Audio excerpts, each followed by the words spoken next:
నమస్తే, నా పేరు Shreya. Welcome to Kancharla TV స్పే న్యూస్.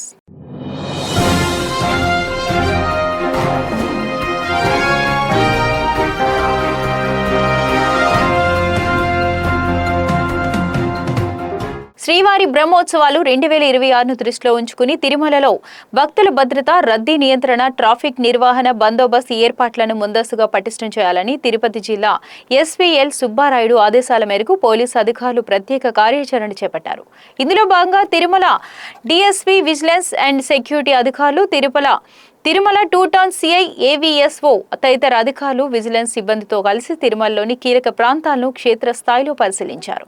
గరుడ సేవ రోజున భక్తుల రద్దీ అధికంగా ఉండే అవకాశం ఉన్న నేపథ్యంలో భక్తుల రాకపోకలు సజావుగా సాగడంతో పాటు అవసరమైన సమయంలో భక్తులను సురక్షితంగా బయటకు తరలించే విధంగా నిష్క్రమణ ప్రణాళికపై ప్రధానంగా చర్చించారు.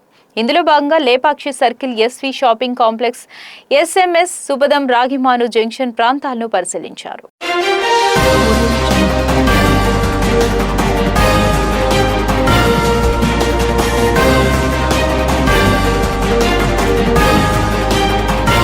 జిల్లాలో ఆగస్టు 15న నిర్వహించనున్న 80వ స్వాతంత్ర దినోత్సవ వేడుకలను ఘనంగా క్రమబద్ధంగా ఎలాంటి లోటుపాట్లు లేకుండా నిర్వహించేందుకు అన్ని శాఖల అధికారులు సమన్వయంతో పనిచేయాలని జిల్లా కలెక్టర్ డాక్టర్ ఎస్ వెంకటేశ్వరరావు ఆదేశించారు.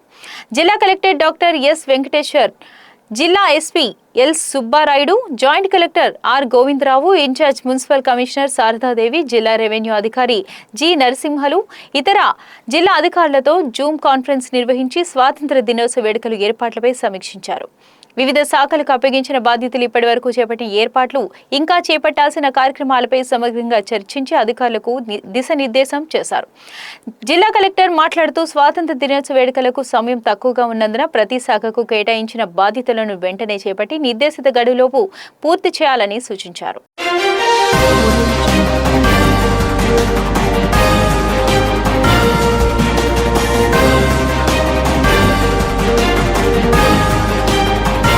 యోగి వేమన యూనివర్సిటీ భౌతిక శాస్త్ర విభాగం నుంచి ఇటీవలే డాక్టరేట్ అందుకున్న డాక్టర్ పార్నపల్లి ముని మౌనిక ప్రఖ్యాత council of scientific and industrial research, Indian institute of chemical technology, హైదరాబాద్లో సీనియర్ ప్రాజెక్ట్ అసోసియేట్గా ఎంపికయ్యారు.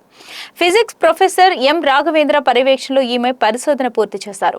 మారుముల్లపల్లి అయిన లోపట్నతల గ్రామం పార్నపల్లి రామసుబ్బయ్య పార్నపల్లి కుమార్తె అయిన ఈమె తన అంకిత భావం, పరిశోధన నైపుణ్యాలతో ఈ ప్రతిష్టాత్మక స్థానాన్ని సాధించారని మౌనికను యోగి వేమన యూనివర్సిటీ ఉపకులపతి ఆచార్య బెల్లంకొండ రాజశేఖర్ అభినందించారు.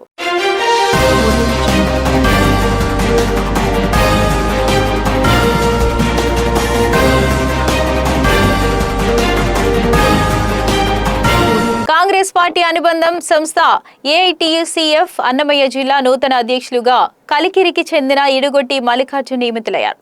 ఈ మేరకు కలికిరి ఇందిరమ్మ కాలనీలో ఏఐటియుసిఎఫ్ రాష్ట్ర ఉపాధ్యక్షులు కలిచెర్ల మస్తాన్ రెడ్డి చేతుల మీదుగా మల్లికార్జునకు నియామక పత్రం అందజేశారు. ఈ సందర్భంగా మల్లికార్జున్ మాట్లాడుతూ తనపై నమ్మకం ఉంచి ఏఐటియుసిఎఫ్ అన్నమయ్య జిల్లా అధ్యక్షులుగా నియమించిన రాష్ట్ర ఏఐటియుసి కార్యవర్గానికి ధన్యవాదాలు తెలిపారు. కార్మిక, కర్షక సమస్యలపై అనునిత్యం పోరాటం చేసి వాటి పరిష్కారం కోసం కృషి చేస్తానని తెలిపారు.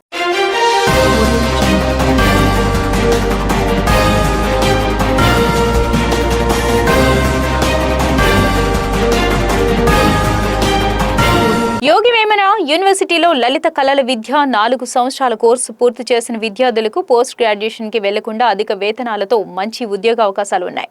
ముఖ్యంగా ఇక్కడ ఇచ్చే శిక్షణ వల్ల అనేక రంగాలకి మార్గంగా ఉంది. ఈ కోర్సు ప్రొఫెషనల్ చిత్రకారులుగా, ఇంటీరియర్ డిజైన్, పిల్లల బొమ్మల తయారీ, టీవీ, సినిమా రంగాల్లో విస్తృత అవకాశాలు ఉన్నాయి. అంతేకాక కేంద్రీయ విద్యాలయాలు, నవోదయ స్కూల్లో అధ్యాపకులుగా పుష్కలంగా ఉన్నాయి. విగ్రహాల తయారీ, పార్క్ డిజైన్, మ్యూజియంలో జాబ్లు కూడా ఉన్నాయి. ఇతర సమాచారం కోసం డాక్టర్ కోట మృత్యుంజయరావు, విభాగాధిపతి 9492345419 నంబర్కి కాల్ చేయగలరని తెలియజేశారు.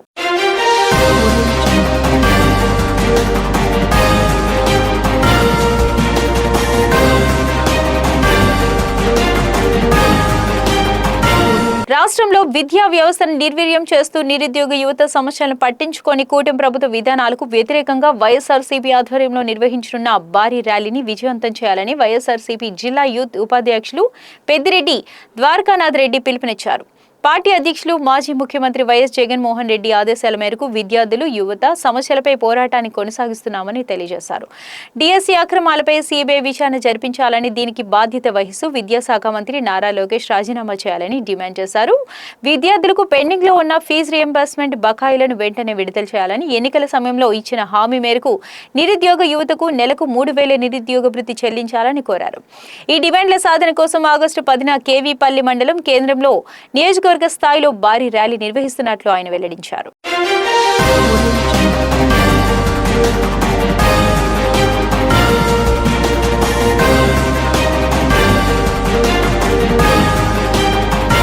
కూటమి ప్రభుత్వం అధికారంలోకి వచ్చిన వెంటనే నిరుద్యోగుల ఆకాంక్షలకు అనుగుణంగా మెగా డిఎస్సి 2025 నోటిఫికేషన్ విడుదల చేసి దాదాపు 16,000 ఉపాధ్యాయ పోస్టులను భర్తీ చేసిందని నోబెల్ టీచర్స్ అసోసియేషన్ రాష్ట్ర ఉపాధ్యక్షుడు మానుగుంట రవిశంకర్ తెలిపారు. ఇంత పెద్ద ఎత్తున ఉద్యోగాలను పారదర్శకంగా, ప్రతిష్టాత్మకంగా పరీక్షల నియామక ప్రక్రియను పూర్తి చేసిన ప్రభుత్వంపై ఆధారాలు లేని అబండాలు వేయడం సరికాదని అన్నారు. ఈ సంవత్సరం అక్టోబర్ నెలలో మరో డిఎస్సి నోటిఫికేషన్ విడుదల చేస్తామని విద్యాశాఖ మంత్రి నారా లోకేష్ ప్రకటించారని, ఈ నిర్ణయానికి సంఘం తరఫున కృతజ్ఞతలు తెలియజేస్తున్నామని అన్నారు. దశల వారీగా ఉద్యోగ ఖాళీలను భర్తీ చేస్తున్న కూటమి ప్రభుత్వానికి నిరుద్యోగులంతా అండగా నిలబడాలని మానుగుంట రవిశంకర్ పిలుపునిచ్చారు.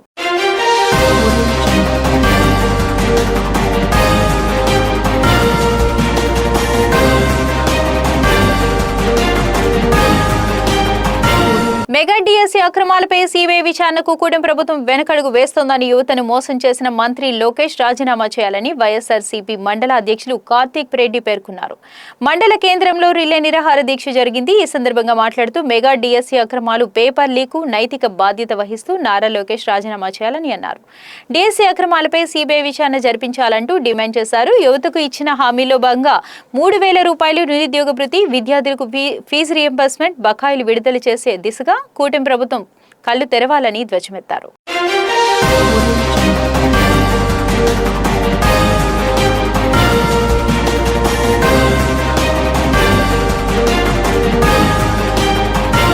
నెల్లూరులోని టౌన్ హాల్లో జరిగిన ఆంధ్రప్రదేశ్ వినికిడి లోపం గల ప్రభుత్వ ఉద్యోగుల సంఘం 10వ వార్షికోత్సవ మహాసభలో సర్వేపల్లి శాసనసభ్యులు సోమిరెడ్డి చంద్రమోహన్ రెడ్డి, రాష్ట్ర ఎన్జీఓ నేతలు, ఇతర ముఖ్య అతిథులతో కలిసి తెలుగుదేశం పార్టీ నెల్లూరు పార్లమెంట్ ప్రధాన కార్యదర్శి చేజర్ల వెంకటేశ్వర్ రెడ్డి పాల్గొన్నారు. ఆయన మాట్లాడుతూ 10 సంవత్సరాల క్రితం 100 మందితో స్థాపించిన ఆంధ్రప్రదేశ్ వినికిడి లోపం గల ప్రభుత్వ ఉద్యోగుల సంఘం దినాభివృద్ధి చెంది నేడు 1000 మందికి పైగా సభ్యులతో బలమైన సంఘంగా ఎదగడం సంతోషకరమని అన్నారు. ఈ 10 సంవత్సరాల కాలంలో ఈ సంఘం వినికిడి లోపం గల ప్రభుత్వ ఉద్యోగుల సమస్యలను పరిష్కారం చేసింది. రాష్ట్ర ప్రభుత్వం దివ్యాంగుల పెన్షన్ పెంచడమే కాకుండా ఉచిత బస్సు ప్రయాణ సౌకర్యాన్ని కల్పించడం జరిగిందని, వారి న్యాయపరమైన డిమాండ్లను ముఖ్యమంత్రి నారా చంద్రబాబు నాయుడు గారి దృష్టికి తీసుకెళ్లి వాటి పరిష్కారానికి కృషి చేస్తానని సర్వేపల్లి శాసనసభ్యులు సోమిరెడ్డి చంద్రమోహన్ రెడ్డి హామీ ఇచ్చారు.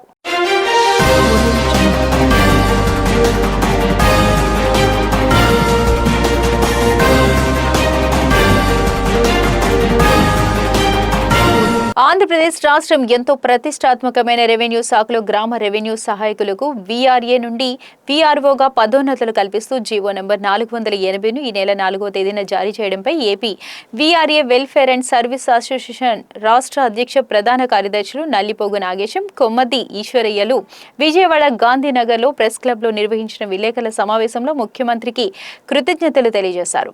ఈ సందర్భంగా వారు మాట్లాడుతూ గత 8 సంవత్సరాలతో సమస్యల పరిష్కారం కోరుతూ ఎక్కని గడప లేదని, ప్రస్తుతం ఈజీఓ కొంత ఊరట ఉపశమనం కలిగిందని వారు హర్షం వ్యక్తం చేశారు. ప్రభుత్వం వెంటనే స్పందించి 1 టైం సెటిల్మెంట్ ద్వారా ఖాళీలు అన్ని ఒకే దఫాలోని వీఆర్ఏలతో పూరించాలని విజ్ఞప్తి చేశారు.